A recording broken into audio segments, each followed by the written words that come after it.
You are all welcome to the second edition of today's orientation. I'm in the person of Fuyoba Terry, the SRC president for 2021-2022 academic year. I welcome you all, and then I'll plead with you to comport yourself. Let's give our speakers the audience so that we will leave here with a meaningful thought and education. Thank you very much, and then welcome once again. We're starting today again to continue of what we did yesterday. So let's try to recap whatever happened yesterday. Now, in any form, can somebody tell us, just mention one or two things that you'll be able to pick up yesterday's training? Just something, anything that you can remember. Please, my name is Answer Daniel from the building department. From the yesterday's meetings, I learned that you can't put a speaker into order. That's one key thing I learned. My name is Adams Damesi. Yesterday I was told, or we learned, that when a submission is being made and two interventional sign is raised, which one is, if one is for information and correction, you are to address the correction before allowing the information to also make submission. For all you know, the correction might let the other information stop, bring on board whatever submission he or she wanted to make. Thank you. My name is Esther Addo from COMSA. Yesterday I learned that as a good leader, you put the people you are leading into consideration. Their needs are your major concerns. What I learned was that as a leader, in terms of fight troubles, you have to put yourself first to defend your people. And then when it comes to victory or celebration of something good, you put yourself back so that the people will celebrate you. My name is Samaranati, the speaker. And I learned that as a speaker, you should be firm. And it's not don't only consider that of the executive agendas, but you are there for the interest of the students. So you should take their interest very serious. And that as a speaker, your followers matter a lot. Brakovic, the trustee. So mine also has to do with the leadership. That as a leader, your vision should be progressive. It should be something in the future, because there will always be somebody after you. You remember very well that I made it clear to you people that you decided to vie for this position and you are being elected. So now that you are elected, you are now to serve. So you put it in your mind that you are going to serve your colleagues. So you should be selfless. You should do everything with your heart. Don't be doing any activity expecting that you'll be paid. Immediately you put money first, you have problems. So just be selfless, do your work, comport yourself, be obedient, and work with the team. You are a team. And when you all succeed, it is for all of you. If you fail, you all go together. So, but I expect that with your team, my expectation is that you will all succeed, and I wish you all. So I'll invite one of our officers who normally handles your auditing and other things to come and say something on what? Finance and auditing. Thank you very much. So let's give him a round of applause. Thank you, ladies and gentlemen. This evening I'm here to share some experience with you on finance and audit, especially on audit, concerning how SRC run their finances. First of all, we are just going to have a discussion on financial regulations in state governance. State governance is three things here. We are talking about financial, we are talking about governance, and then we are talking about regulation. Financial, to be short, is in money. When I say financial, it's money. I'm going to make everything brief. I'm not going to define what is finance, what is this, no. Because we want to give time for more questions. So the first one is, what is finance? We all know it's money. Maybe you are here with me. And then the second one, regulations. When we say regulations, it goes with rules and laws. Regulations. And then the third one is governance. That is how you take action as a student leadership, how you take action to govern your members or your colleagues, and how you manage your finances. You have to manage it very well. And then managing the finances, what rules and regulations or measures are put in place in managing these finances? The first one, if you want to define, like say, financial regulation is a form of regulations or supervision which subject financial institutions to certain requirements or restrictions or guidelines aiming to maintain stability and integrity of financial system. When you want to do your finances well, you have to go according to some rules and regulations. Right now, if somebody wants to sponsor you, you have to give you some guidelines. If I sponsor you, the first semester I have to see your results. The second semester I have to see your results. But you are here with me. So you give you some rules and guidelines. So in any society or any organization, there's rules that govern it. So when you say finance, there's certain rules that you have to follow when you are managing finances of the organization that you are make leaders. I'll go straight to the next point. When we talk about the finances, the finance officer is the custodian of such a finance that is put under his or her care. So before you manage this finance, there's a lot of guidelines that you have to follow. I'm going to mention the guidelines which is supposed to be taken by the finance officer of the SRC. But I will dwell more on audits, but I want to just take you through the finances before we come to the audit area.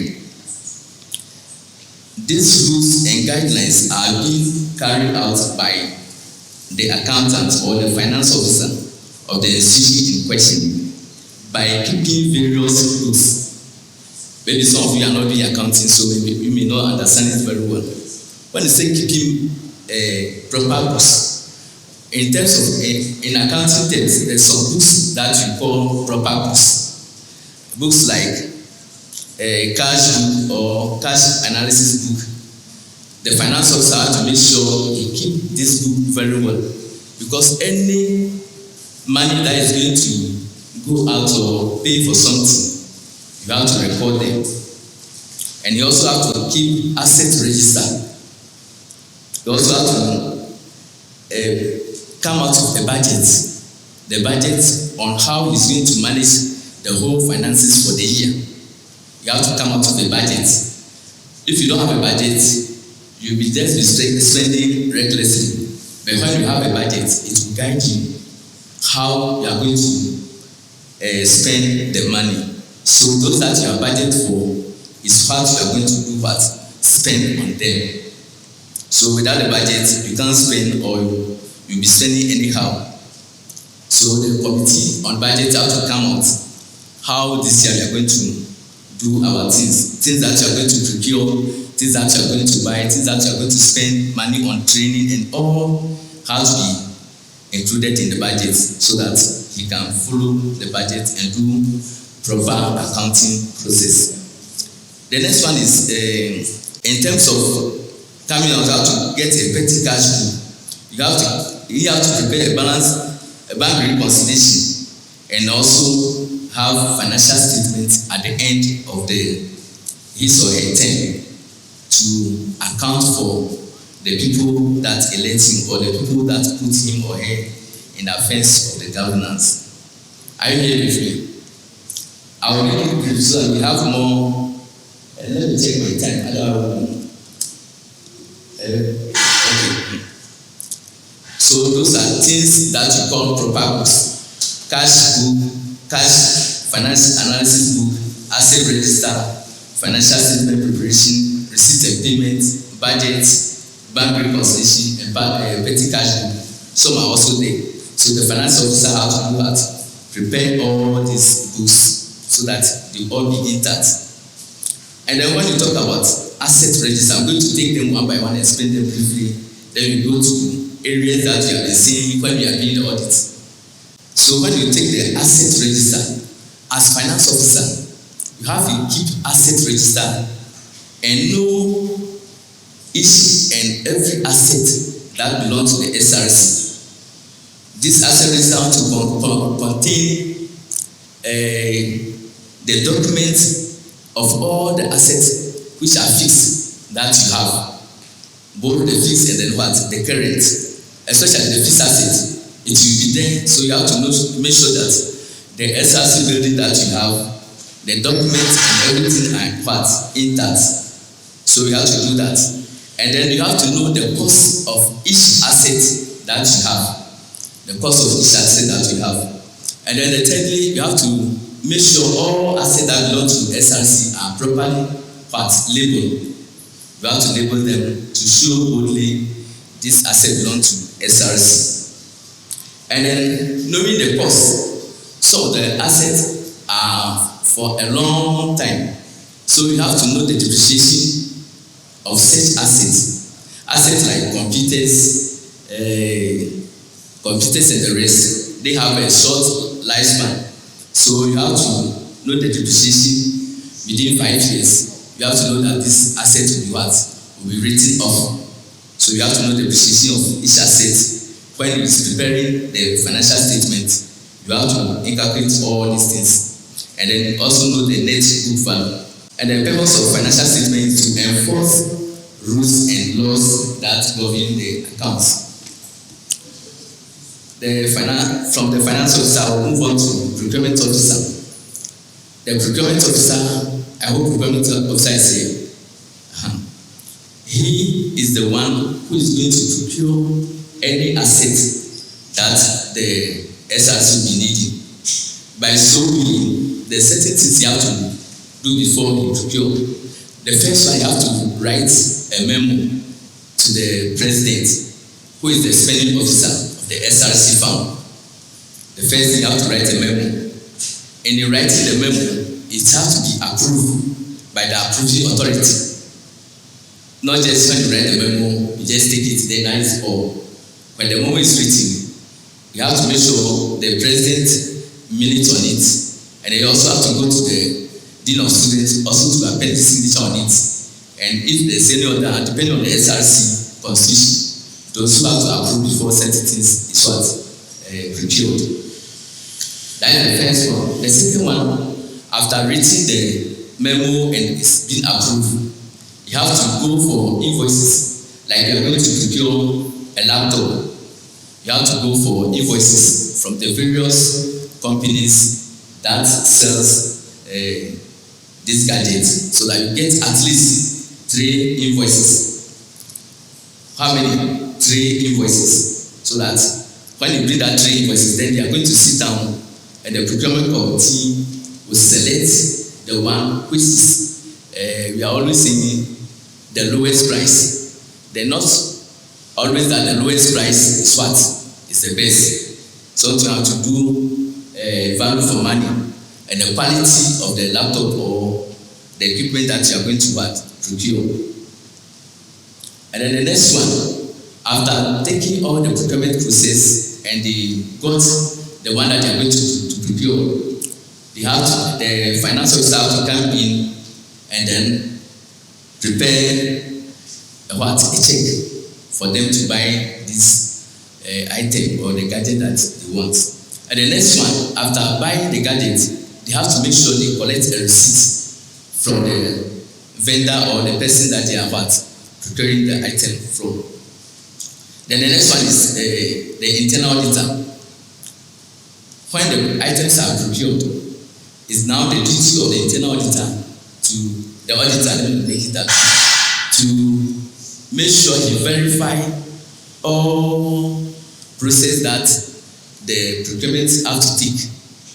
You have to make sure you check everything. First of all, is the memo written? Second, is the memo being approved? Thirdly, have they gone for the required number of invoices? Because the procurement act, when you read, it tells you all these things. So you have to take into care all these measures before you are certain, before you append your signature that you are certified that things that you procure is in the right direction. So internal auditor too, you have to make sure you do your work very well and do it according to the rules and regulations as stated in the SRC constitution. The next one is also the finance officer have to make sure you keep accountable interest. When we talk of accountable interest, there's certain things that need to be procured within a short period, or some people or any group is going to do some work and they brought a budget and need some money. Let me mention like Women's Commissioner, Electoral Commission, or they have to come out with interest so that after they spend the money, they have to account it very well to make sure that anybody giving money to account for it properly. And after that, you have to provide the necessary documents and receipts.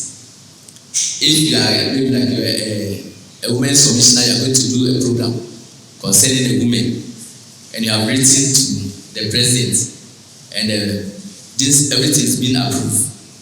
After doing the program, you have to make sure anything or any item that you bought, you collect correct receipt. When I say the necessary documents, meaning the receipt is very important here. Some receipts are not considered a receipt. A receipt that doesn't bear the name of the institution or where you procure the thing from. It doesn't bear the telephone number. It doesn't bear the location. You can't call this one a receipt. So when you are saying receipt is the correct one, which when you take it right now, you call any telephone number, it can lead you to any place that you are procuring this thing from.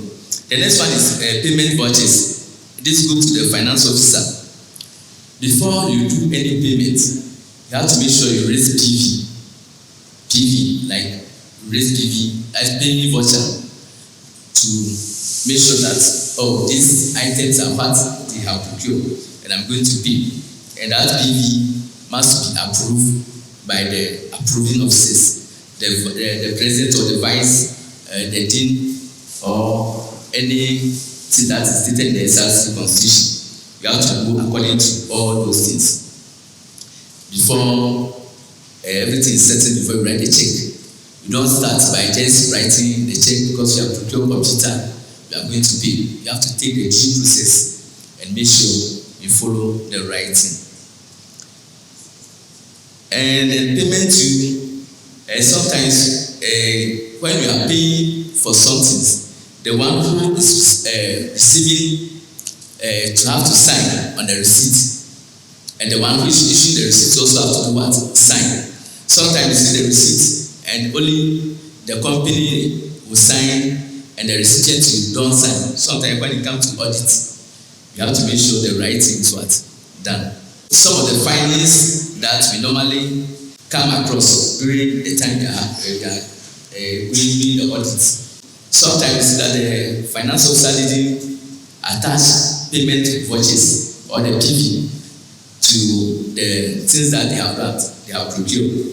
So just only bring the receipt without a memo, without invoices, without. So you have to make sure you get the memo right, you get the invoices, you get everything, and then you attach the PVs before the thing is what paid for. Most of the time when you are doing the audit, you see that only receipt will be there. So when you ask why this thing, there's no any written memo. So is this one who has done it? I'm going to find out from the Women's Commissioner. I'm going to find out from the Electoral Commissioner.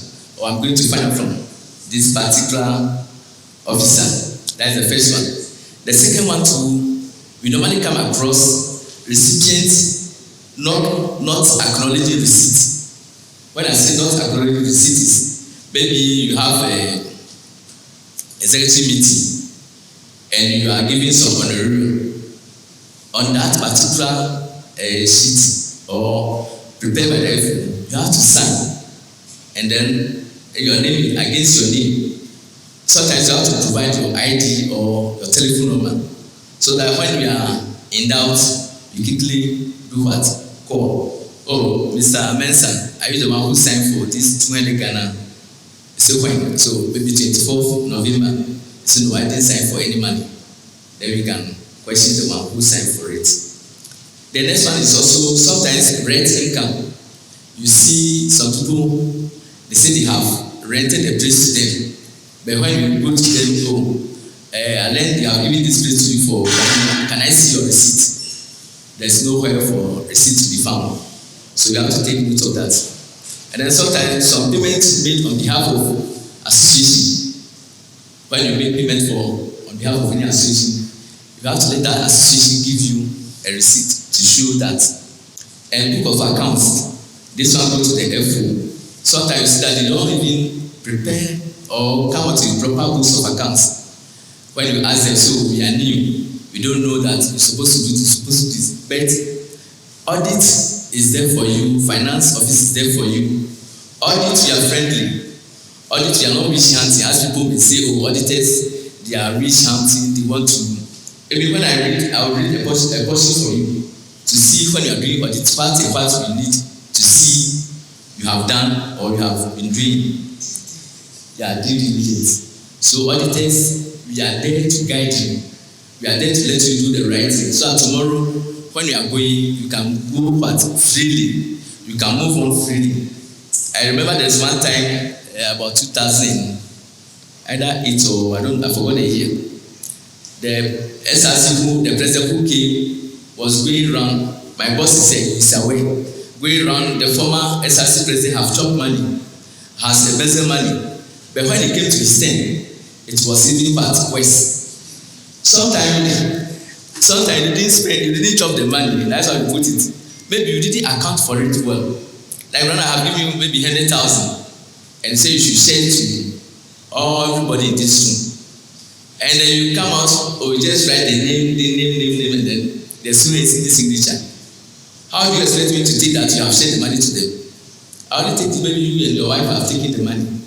So the rest is, but if they sign and their telephone numbers are there and their ID numbers are there, then it means you have account for the money very well. But if the such a thing is not there, then it means you didn't account for the money. So we auditors, we don't say you have embezzled money. Only the courts that I can say you have stolen money or you have embezzled money, we only put the right word. Like you couldn't account for it. They all mean the same thing.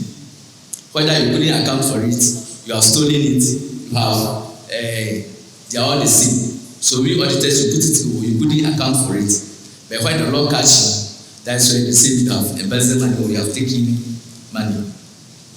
So we have to make sure to keep proper books of accounts and then also keep asset register. All this, anytime you are doing the audit, you see that they don't keep them. And then another one too, I don't know if this time is okay. The SRC secretariat. Sometimes you go, they say they are working from their room. They don't have secretariat. But SRC have to keep a secretariat where they have the secretary. Whenever you want to do anything, you go there and do all what he or she want to do. And then everyone also go there to do the bed. Sometimes you ask them, so because this book I can't find it because I don't have a place to work from. We don't allow such thing to be continued. And the next one is no handing over notes. As you are coming, you see the previous years or the previous you didn't have any handing over notes. So when you also going, you don't give any handing over notes. It's not the best. And then the next one is note to the accounts. When they prepare financial statements, they don't add notes. When you say note to the accounts, like stationery, you have to go. We bought these things for the office use. We bought this thing for the secretariat. Another one is like honorarium. You have to put it there.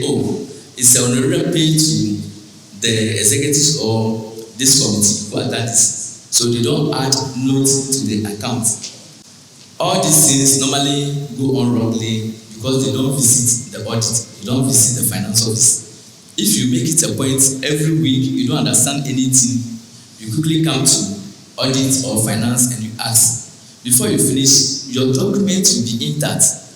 We don't do audit only to fish out wrongdoing. Sometimes we do audit to appraise you. This particular year, the SRC finance officer have done very well, and it will be on your record. But if you don't do it well, one day and you embezzle money, one day you go around and it will come back to you. The day you want to chop empty, then you so let's go to where he do his first tertiary education. Oh, this 2022. Oh, he has done well, or he didn't do well. It will go against you, it will go for you. And then no adherence to previous audits. Sometimes they don't take it, all of you don't take it a point to read the previous audit. If you read the previous audit, it will guide you. The audit is not something, it's not a document that is hiding. It's open to the public. You read the audit and then you see, oh, this and this is what the previous, our predecessor did, and we were saying it's not good. So just do that and then you'll be free.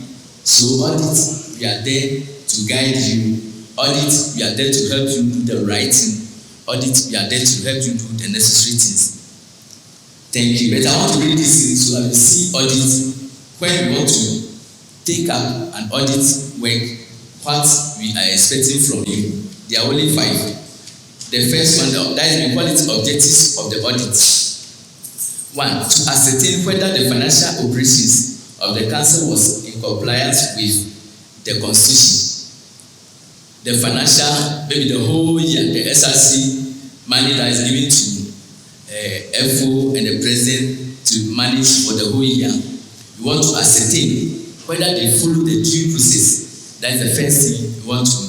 So if you don't keep out, you don't keep proper books, you don't prepare accounts, then it means you are not following that one. The second one is to ensure that all income received were adequately disclosed. The money that you receive for the year, we are expecting that, this year you have received maybe 200,000 Ghana cedis and it's bank.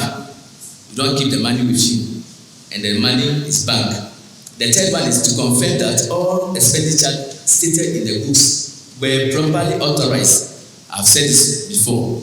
So all these things, when you are doing the audit, you want to make sure you have taken care of and you have done them. All expenditure stated in the books were properly authorized and adequately documented. The next one is to verify the existence and the ownership of all fixed assets purchased within the period under the review. All the fixed assets that you have or you have been procuring. Do you have the necessary documents? Do you do the due diligence? You want to see that one also. So we verify the existence. You say you procure a laptop. When we come around, can we see the laptop? The laptop that didn't be labeled very well, you have to label it. So you want to see all those things. Sometimes you go, so we have a mobile phone for the secretary. Where is it? It's in some of this. When you check, is it labeled? They say no. We have a laptop. Is it labeled? They say no. I remember one year when the executive were going and we tried to just do a follow-up to see where the laptop, because they were not labeled. We were trying to force them to label it before what they leave. Otherwise, when they are going with it, there's no label. Anybody think it's their personal use. The last one is to communicate the results of the audit to the General Council and report to you our opinion as to whether the financial statement giving a true and fair view of the operations of the council for the period under review. All the money entrusted under your care, you want to communicate to the General Council, the leaders, whether you have used the money very well or you just use them anyhow. Thank you.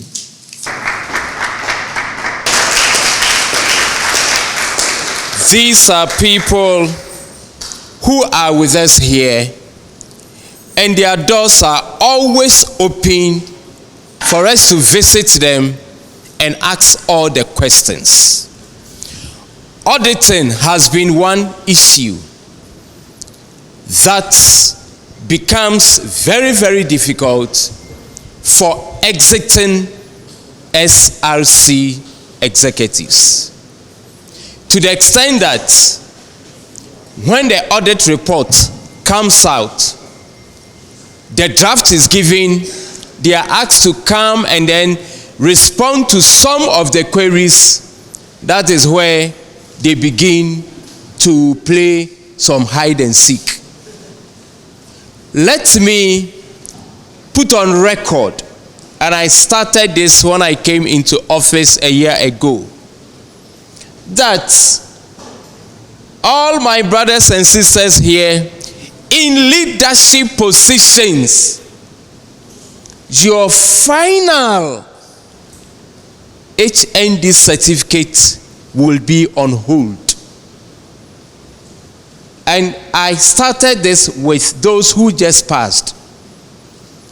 When your colleagues are coming for their certificates, yours will be on hold till the doser's office is satisfied that you have cleared your name, you have cleared everything. So let this also be at the back of your minds, that till I receive the final audit report clearing you, Mr. President, up to not only the executive, but the appointees also, including the association presidents. I hope they are here because it's supposed to be General Assembly. Including the association president, until the doser's office is satisfied that you have cleared your name, your certificate will be on hold. Sir, please, we have been defining budgets as an estimation. We always say that budget is an estimation something. I want to ask this. If SRC prepares a budget, we know that it's an estimation budget, and it goes to the General Assembly, they approve it, 10,000 to be spent for the year. At the end of the year, 12,000 has been spent. How, as an auditor, how do I go about it? Is it an irregularity or it's normal? Say budgets and everything that you are going to spend for the year, you have to make sure you have list all of them. So when you are going to buy this, you first refer to the budget. Is it there before you go for it? If it's not there, you have to write. That is the first one. And when you are buying the things that is not in the budget, first is irregularity. So that is the first one. Maybe it's not captured in the budget. Why are you going to procure it? Because you don't need it for the year. But if it becomes necessary for you to go for that particular item, then you have to write to the spending officer, who is the SRC president, and then you have to go to the dean of students for it to be approved before you can go for it. The second question is, you say when you spend more than what you have approved for, it happens when you didn't go according to your budget. You are spending and you didn't go to what you have planned to spend your money on in the year. That is where you end up spending more than what you have budgeted for. So a budget is an estimate that you want to spend within a limited time period. So if you spend more than that, then it means you didn't go according to your budget. So always, budget is a guidelines which is guiding you to know what and what to do at the right time, at a specific time. With the SRC constitution, internal auditor is part of Finance and Development Committee. Finance and Development Committee prepares the budget. Being an internal auditor on that committee, the budget, you are preparing the budget. You are also the same person coming to audit. If you see inflated figures, is it advisable as an auditor to recommend or to advise that inflated figures? Thank you so much. We know that we have price of battery 10 cedis, but the committee who has brought their figure is saying that it's 15 cedis. As an auditor on that committee preparing the budget for the General Assembly to be approved, and later I will be the one to audit, is it advisable to advise the committee that no, this figure can't be given to you, or I sit and watch and give out all the monies to the committee? The SRC, let me say the General Assembly works only with the Constitution.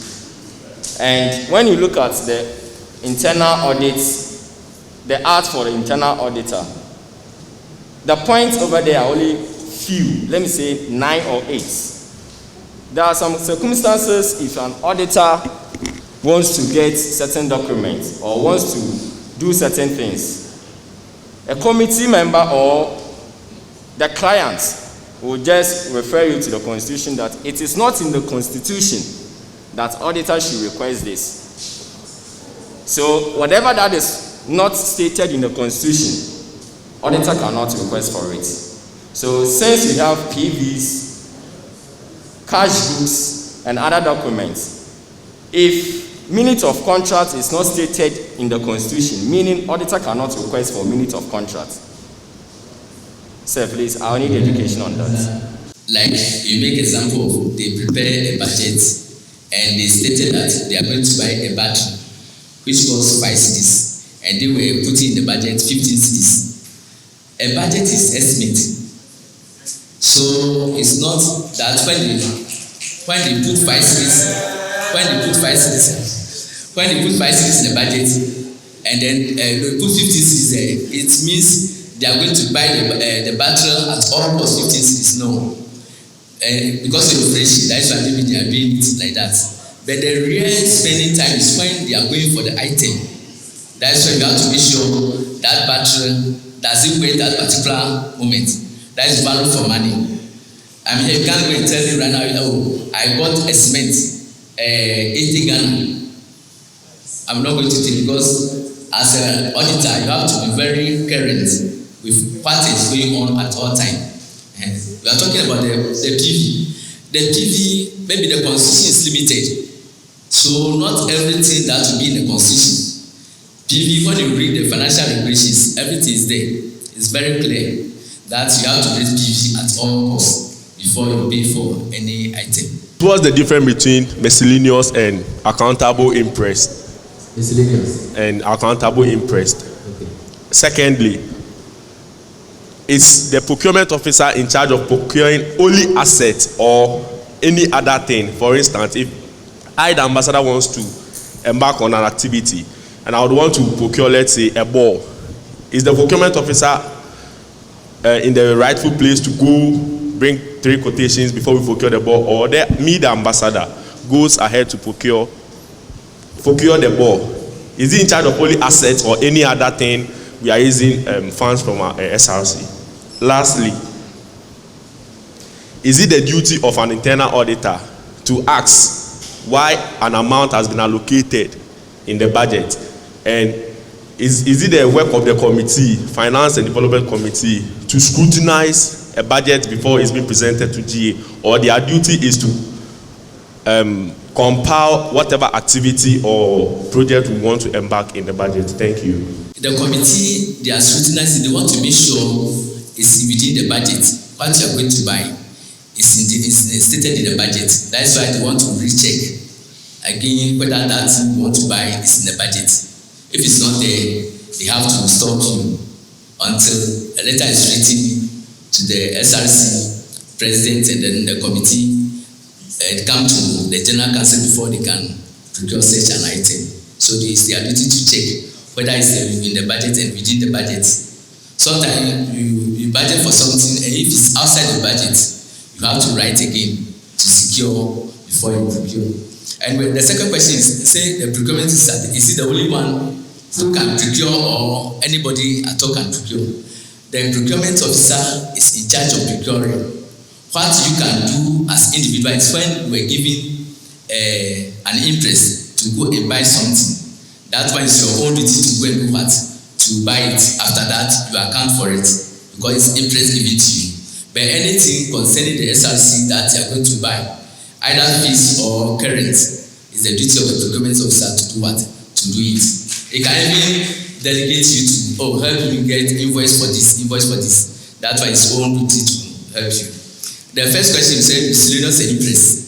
Interest, as I stated already, is money given to you to do what? To account for it after you have executed your job. But miscellaneous is an amount, like maybe they have given you maybe 1,000 Ghana cedis to do a lot of things, and you are going to maybe from here to Kaneshi, you join Trotro, and that money you don't have any receipt for it. We also have honor receipt that you normally issue. The honor receipt is being prepared by you yourself and then stated, I So I have done this in the good faith of the SRC. And the reason why there's some small money that you can get a receipt for all. Maybe today we'll go to Kanishi, tomorrow I buy pure water, I buy one drink. Then that's why you put all under part miscellaneous. It's small money given to you that you sum all together and issue one receipt. So you can't be going for mentioning all the items. Thank you very much for the opportunity. I'm in the person of M.A. Hayford, the Departmental President of Medical Laboratory Science Department. I need knowledge on the auditing process. Do we audit based on the budget that has been made?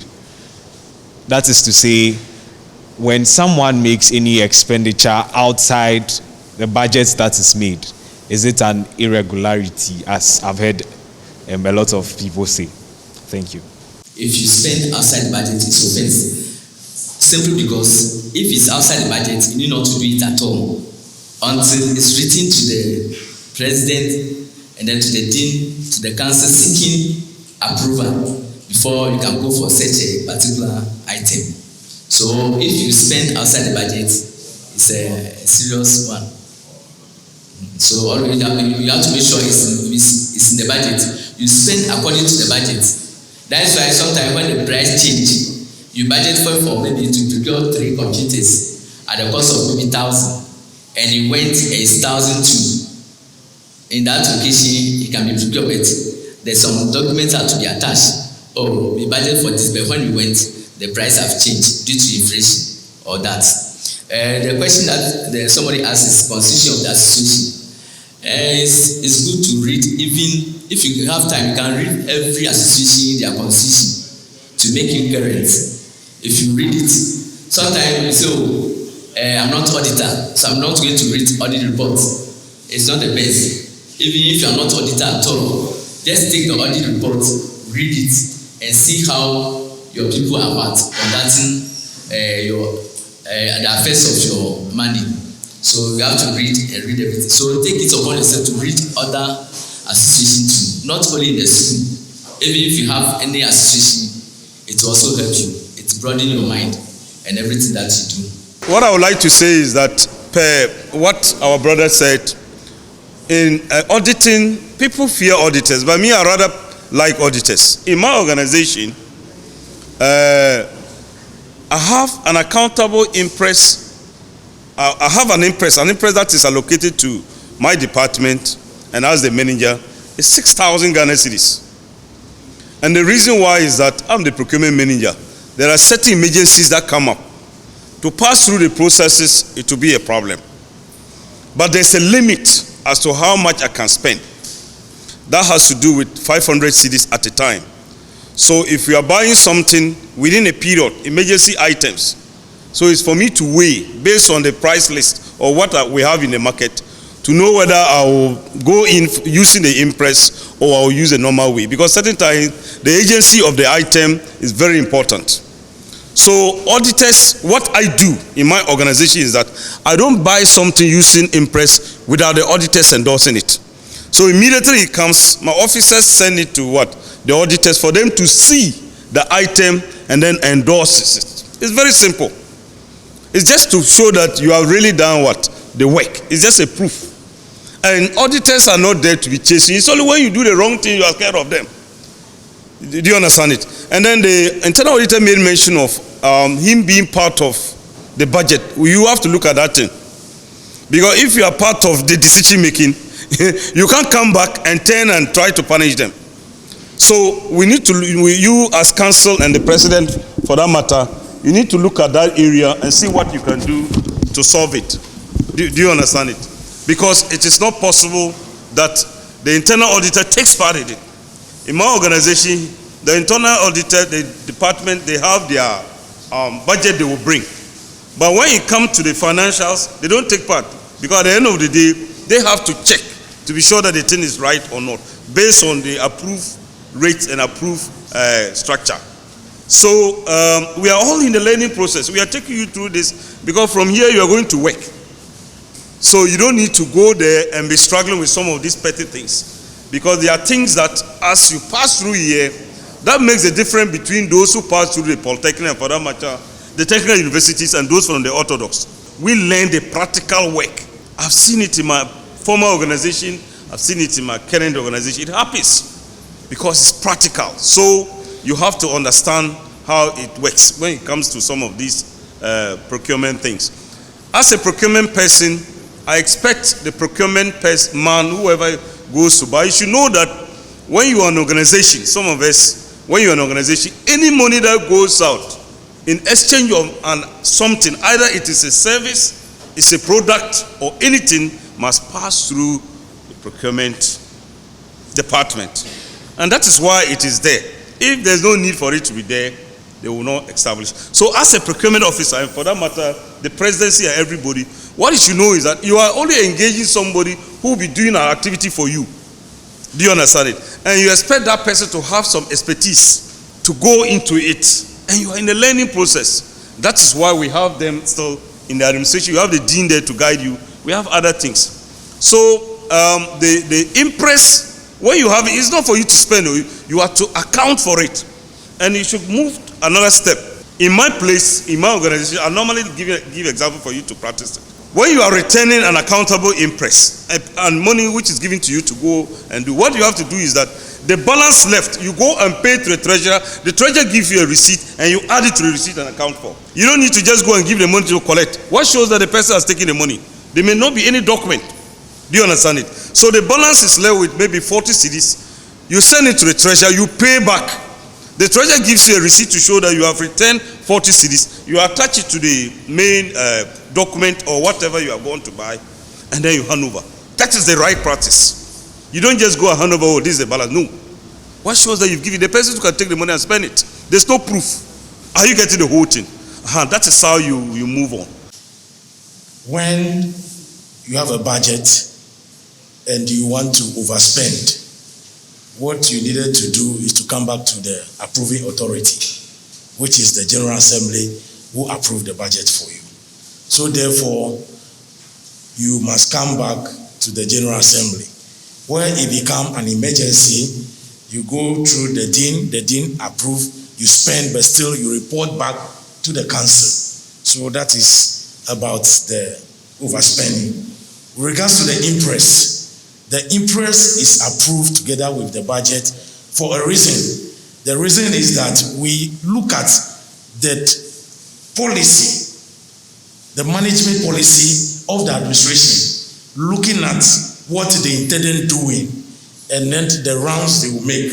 So that gives us the fair idea as to how much is approved for the impress. So sometimes impress can be approved as low as 200 Ghana, and sometimes it can go as high as 1,000 or 2,000, depending on the management policy that they have brought with regards to the budget. Regards to procurement, I know there's a lot of fight there all the time, but we must also know that procurement is a process, and therefore procurement officer always served as a secretary to that particular committee. Why is it so? Because of one, documentation and expertise he has in managing that.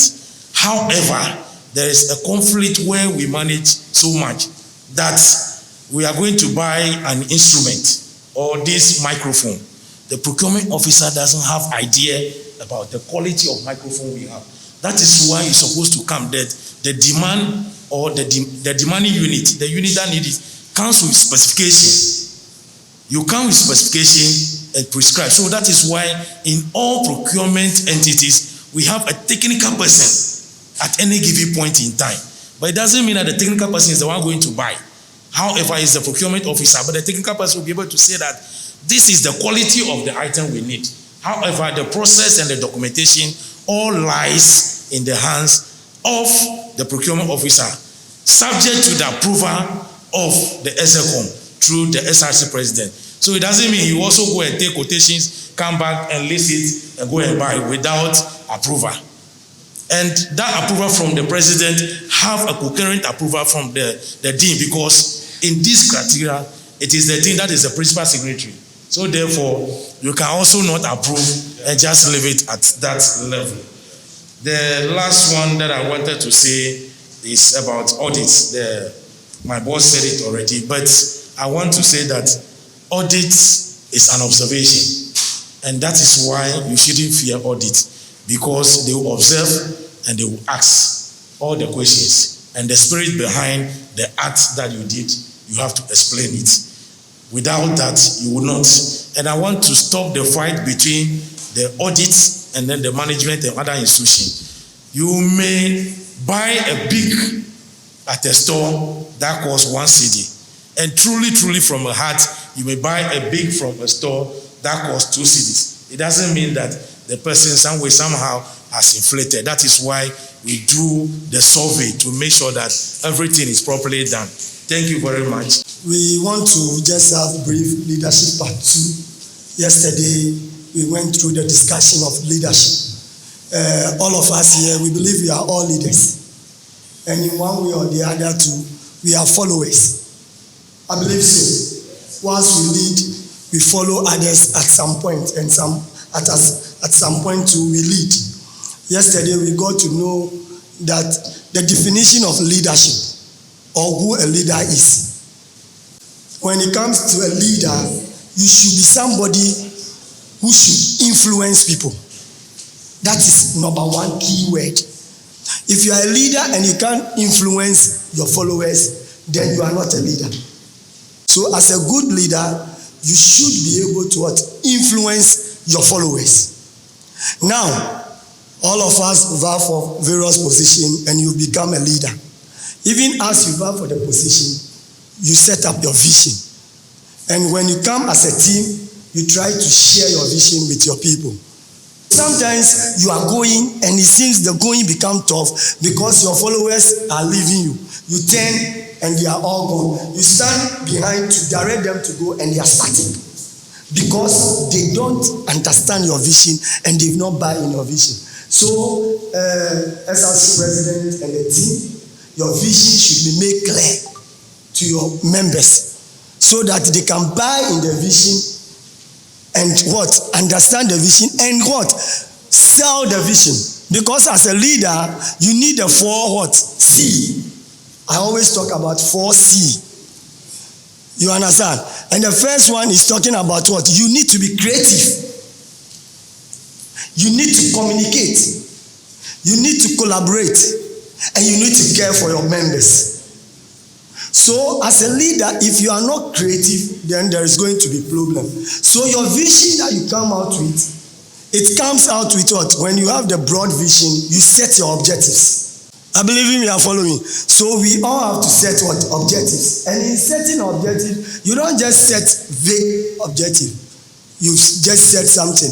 Maybe we want to build hostel for the students. That's one objective, key objective, or a goal we want to achieve. So in setting your objectives, you consider SMART, which is specific, measurable, achievable or attainable, and it should be realistic and time-bound.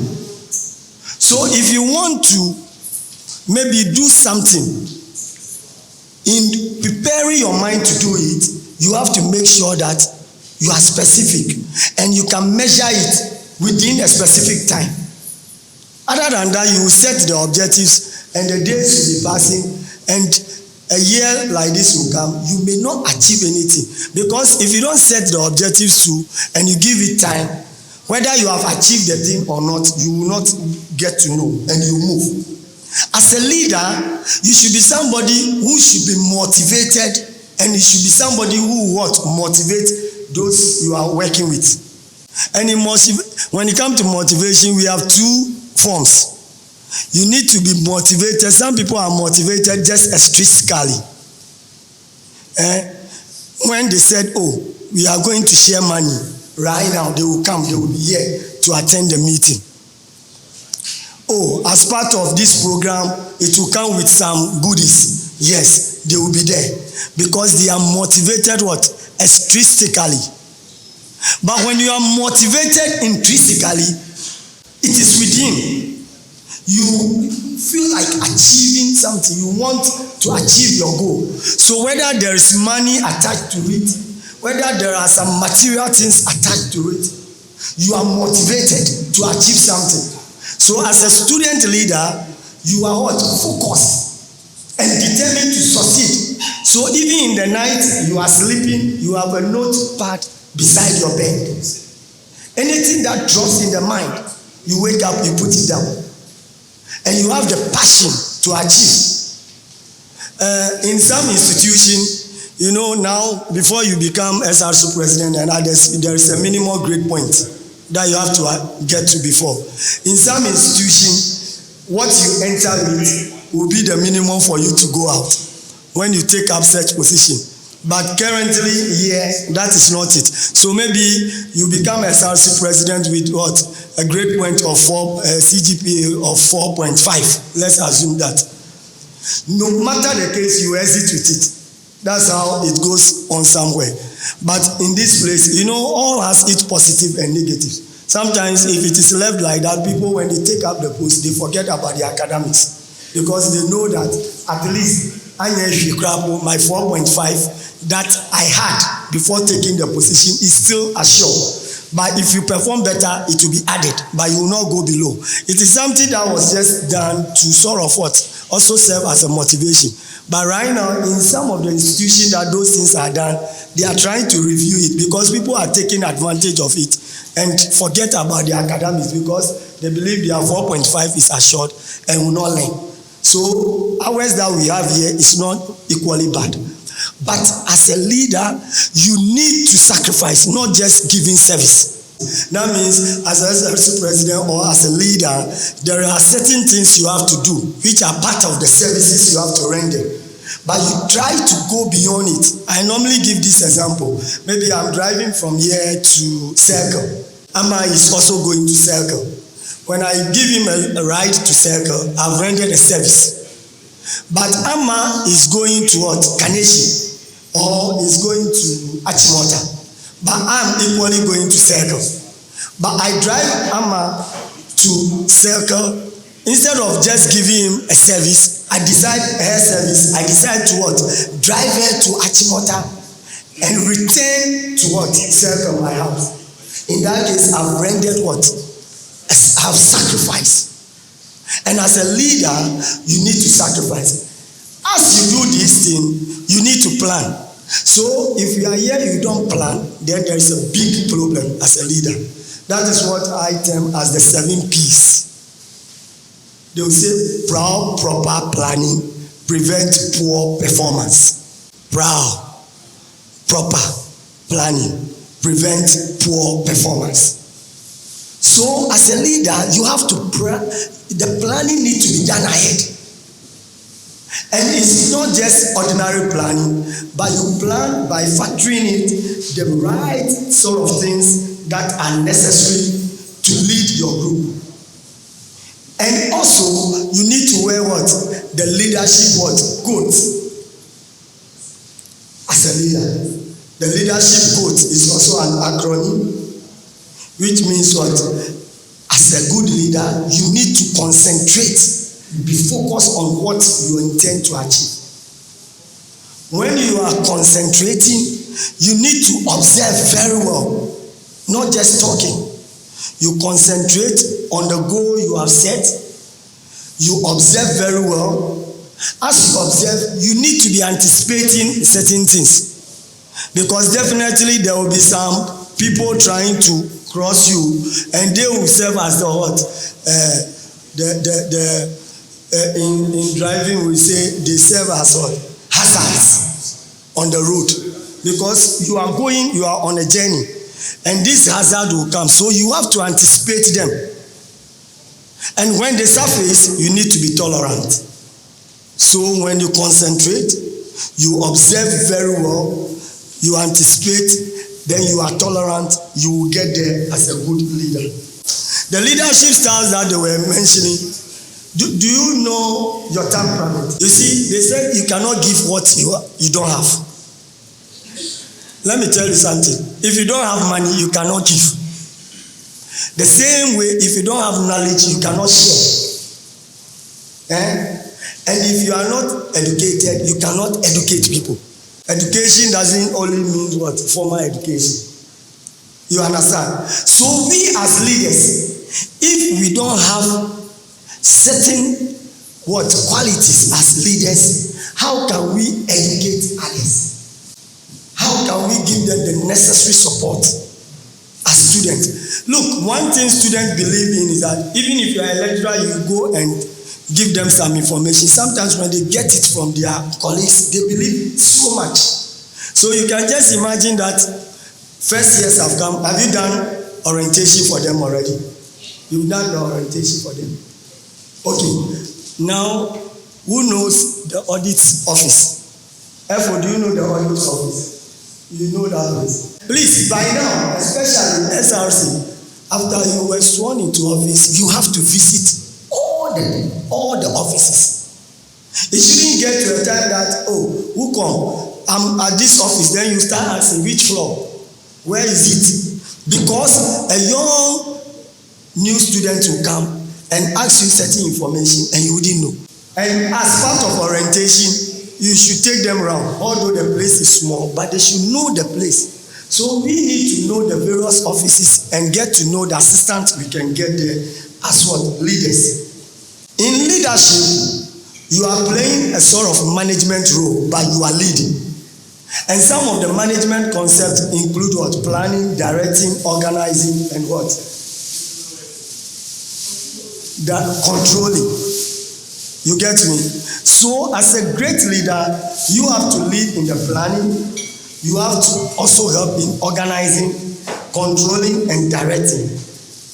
And in doing all these things, because we are students and still leading, we need to manage our time very well.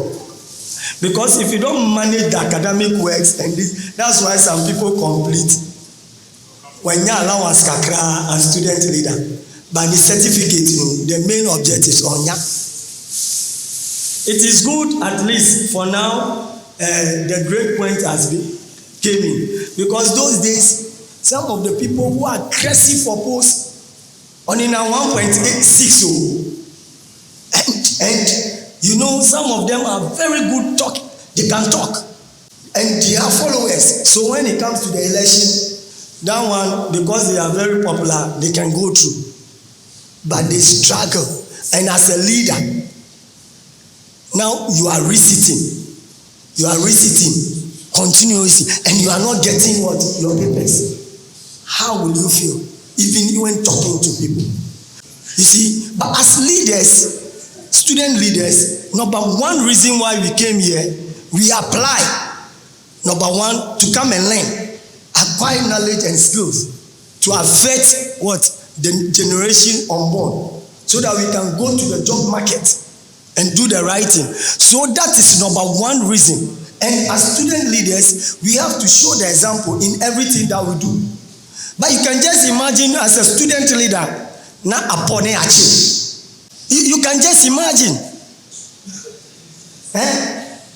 Look, I'm praying for the day that will come. Right now, when you go to, there is one institution in our country now, nobody invigilates them. Yes, nobody invigilates them. You go and sit down, you write beautifully and go. When will that happen in our institution? Should we try it? You know, that is one thing. They say as a leader, you need to have a global touch. But you see, we are sometimes forgetting about our culture. Those characteristics of honesty, being diligent in doing things.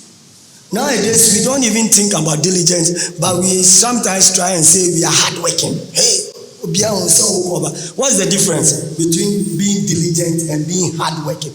Let's take it that you have been given a trench to dig from here to maybe the gate. And it's a very hard ground. And you have been given that when you dig it, you'll be given what? 2,000 cedis. You are given 2 days or 3 days to finish. So we have two people, Kofi and Kwame. Kofi decided to say 2 days or 3 days, I'll start. So he went for the pickaxe and started.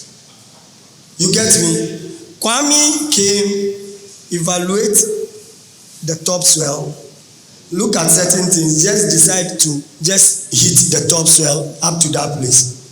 And Kofi seriously digging. So Kwame decided to water. Just after hitting the ground, water that place. By the time he is watering, Kofi has gotten to what? Maybe 1/4. And then he's saying, by his digging. The following day, the place becomes soft. Day 2, Kwame decided to dig, and he is done. And Kofi was then at the middle. Day 3, everything was ready. Kofi succeeded also in finishing. But you saw that Kofi suffered. You get me? But what? Kwame, yes, Kofi was hardworking. He achieved his aim, but the body no failure. But this Kwame was what? Diligent. And that is how smart leaders behave. Do you follow me? You are a student and you are here learning. Procurement, you want to procure certain things. Yes, it's good to sometimes go and see the thing. But sometimes you can go online and check certain things. Check various prices. Then when you are even going to town, you know where exactly to go. Not go and be roaming and spend 6 hours and come and be complaining that me book scrap or me nyai and I say and he say throwing that you are hardworking. Meanwhile, you are not trying to be diligent. So as leaders who are here, we need to be what? Diligent in everything that we do. And if you are not diligent, people will see you to be hardworking. You are moving up and down. When you finish achieving it, then you are sick. And as I bring this thing to an end, I want to urge you all to try and educate the young ones so they know that this Monday coming, we are all going corporate. Then a time will come, we are all going traditional. You get me? You promote those sort of things, and it will get people to know how to dress traditionally. When you hear the Tumama Munindra or Hakrapa, they bring to me. All I'm saying is that we have all come to serve. It is a duty that we ourselves decided to take up.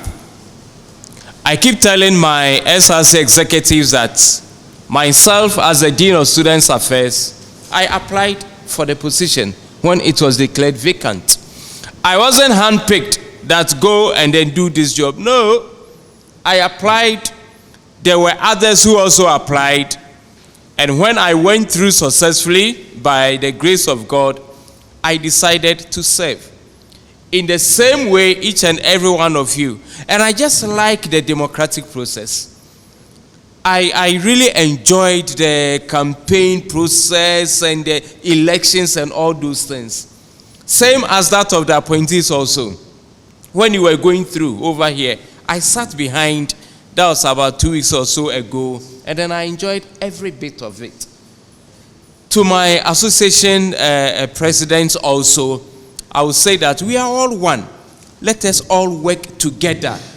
Sometimes there is a perception and a divide between the execom and then other members of the General Assembly. Let us not do that, but let's come together. The administration is a let's build administration. So let's come together and then build this administration. Please, the Dean of Students Affairs office is open to all of you. I want to see any one of you there. If there's any issue, come and let's talk about it. There's no problem at all. Whether you are departmental president, execom, whoever, the office is for all of us. So come there and then let's judge. If there's anything we can easily solve, it is better that way. So thank you very much. You know, in every institution where you go there, we have a vision for the school. The vision for this school is to be the topmost technical university with strong regional influence. So as part of this vision, my vision as a student leader is to build this administration in terms of academics, in terms of entertainment, in terms of sports, most importantly to champion students' leadership. So together as executives, as student populace, we are here to build this administration so that we can uplift the vision and mission of this student of the institution. Okay, so during the seminar, they were asked to be innovative, to look beyond, and also to think outside the box. Do you have any plans coming up concerning how to raise money? Because you know how the money matters of the country has been and all that. So do you have any plans to raise money for the school? All right, thank you very much. It delights my heart when people ask me this question, that what do I have on board so that SRC can also generate some income or some money, so that even after 5 years, 10 years, students will be able to enjoy.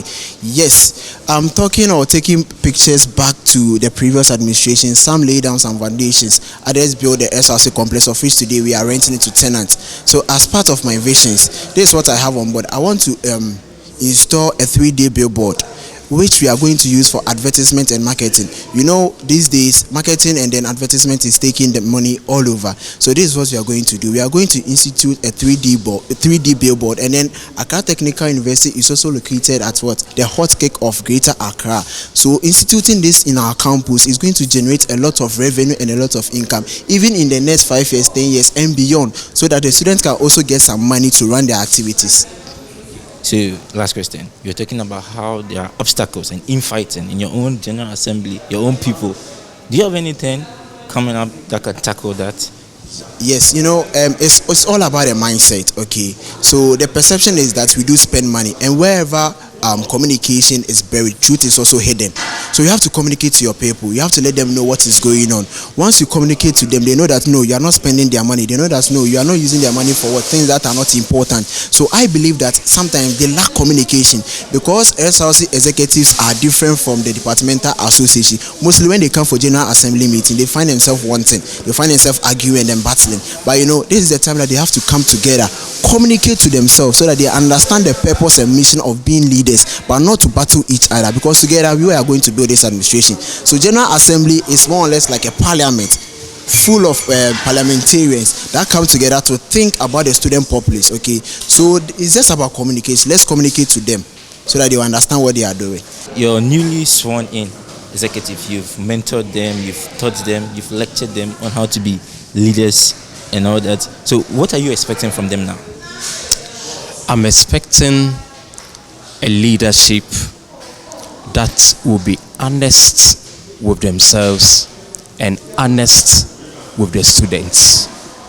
Sometimes students take up leadership positions with a different mindset altogether. So there is the need to orient them, for them to know the purpose for which they themselves have taken up those positions. It is not to be bossy over their fellow students, not to think of embezzlement of any funds that will put them in trouble by the end of the administration, but then they will be able to, first of all, study leadership qualities which will even help they themselves as they move into the world of work.